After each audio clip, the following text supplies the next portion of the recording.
The White House expressed serious concerns at developments in one of its closest allies in the Asia-Pacific region, with a national security spokesperson saying the administration of President Joe Biden was not informed in advance of the decision by South Korea's president to declare martial law.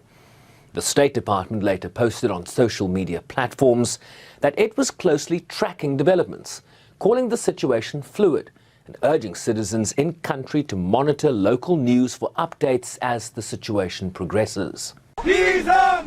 President Yoon earlier slammed domestic political opponents while indicating that martial law was necessary to eradicate what he called pro-North Korean anti-state forces in the country. 저는 북한 공산 세력의 위협으로부터 I declare martial law to protect the Free Republic of Korea from the threat of the North Korean Communist forces, to eradicate the despicable pro-North Korean anti-state forces that are plundering the freedom and happiness of our people, and the free constitutional order. Through this martial law, I will rebuild and protect the Free Republic of Korea, which is falling into the abyss of national ruin. To this end, I will definitely eradicate the anti-state forces who are the main culprit of ruining the country through vicious activities. Yoon did not cite any specific threat from the nuclear-armed North, instead focusing on domestic political opponents. But hours later, lawmakers voted to declare the martial law announcement invalid, with the opposition leader also weighing in. Soon, tanks, armored personnel carriers, and soldiers with guns and knives will rule the country. The judicial system is suspended, and an emergency martial law regime where soldiers deliver summary judgment has begun. The South Korean economy will collapse, and the already deteriorating livelihoods of people will plunge even further.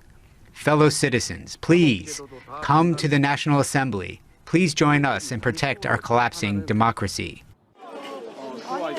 Earlier, live television footage showed helmeted troops attempting to enter the National Assembly building in an apparent effort to impose martial law, but were by early Wednesday morning seen leaving the precinct after Parliament's vote to rescind the martial law decision.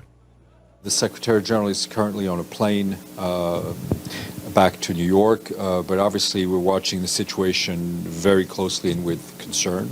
But at this point, that's all I have to say.